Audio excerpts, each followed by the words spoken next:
Les gens et la mode. Eh bien, on parle beaucoup que les jeunes générations sont des enfants difficiles à gérer, qui sont têtus et insolentes, qui ne s'intéressent pas pour les autres, qui sont égoïstes et matérialistes. Moi, je ne veux pas me mettre des côtés des personnes, pas des côtés des parents, pas des côtés des enfants, mais ne croyez-vous pas que c'est les parents qu'il faudra récriminer? Oui, oui, je le sais. Ne se fâchons pas. Je vais vous expliquer. Et pour ça, je vais utiliser un exemple.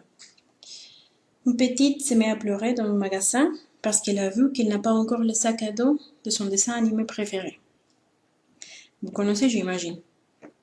Le père de la petite essaye de l'expliquer calmement qu'ils ne sont pas là pour l'acheter quoi que ce soit et que de toute façon, elle a déjà un très joli sac dans la maison. Mais ça n'a aucun effet. Un peu après, il commence à s'énerver. Vu que tout le monde le regarde, il fait venir la maman qui est un peu plus loin en train de regarder la nouvelle collection. Et comme elle n'a pas encore envie de partir parce qu'elle n'a pas fini ses achats, elle décide d'acheter les fameux sacs. Et avec ça, elle finit cette histoire. Apparemment, ce n'est pas aussi grave comme solution. Apparemment, je dis. Mais oui, parce que quelques années après, ça ne sera pas un petit sac à dos. Ça sera peut-être des chaussures d'une marque de luxe, par exemple, ou le dernier modèle d'un smartphone, ou l'ordi à grand écran. On pourrait continuer, parce qu'apparemment, ces jeunes générations, ils ont vraiment beaucoup de besoins. Le but de mon discours, ce n'est pas de critiquer les parents. Je peux bien comprendre que ce n'est pas toujours facile de prendre les bonnes décisions. Que beaucoup de fois, on n'a même pas le temps pour parler avec les enfants, jusqu'à les faire comprendre qu'ils n'ont pas besoin de tout ça. Et qu'il faut dire que ça peut prendre du temps de convaincre un adolescent ou un enfant. Mais si on veut diriger cette jeune génération vers des voies plus humaines, il faut prendre le temps et commencer à chercher d'abord notre entourage le plus proche, c'est-à-dire notre famille. Ça ne regarde pas les autres, ça ne s'agit pas des comparaisons d'autres meilleurs que les autres, ça s'agit de se rendre meilleur à soi-même. Si les enfants sont une forte attirance pour les stars de télévision, je pense que c'est parce que nous, comme parents, on les permet. C'est nous qui avons toujours le dernier mot. Parfois, c'est même nous qui les mettons devant la télé, afin d'avoir un peu de calme à la maison.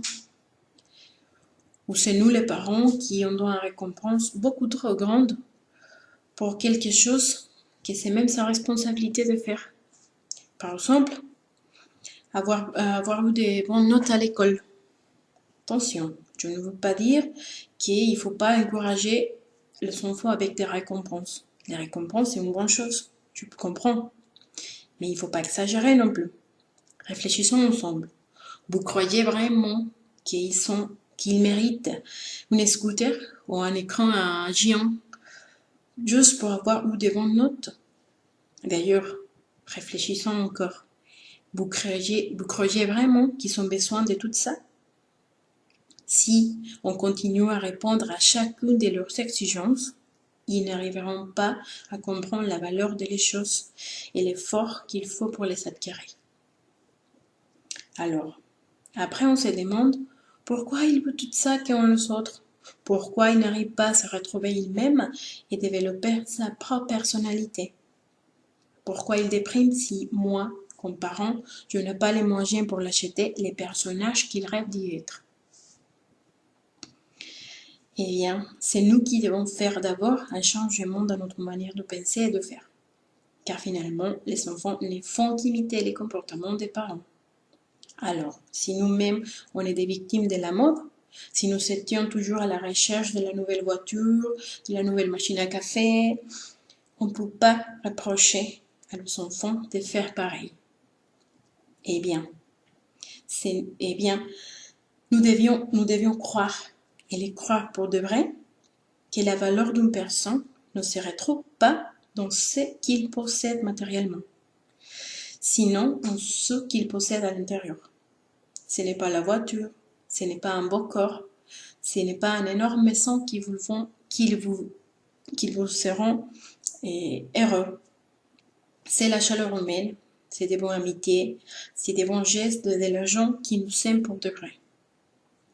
Alors, messieurs pères de famille, madame mère de famille, je vous invite à vérifier sur ce que vos enfants apprennent comme valeurs humaines, sur les influences qu'ils prennent à la télé, par exemple, avec les copains, parce que oui, c'est pas tous les copains qui sont des bonnes influences pour notre enfant. Et aussi dire non, c'est vous qui avez toujours les derniers mots, j'ai déjà dit. Si c'est bien justifiable votre réponse négative, tenez fermement. Votre enfant continuera à vous aimer et même s'il ne comprend pas tout de suite, un jour, vous verrez les résultats positifs et votre enfant vous remerciera pour l'avoir conduit sous de bonnes décisions.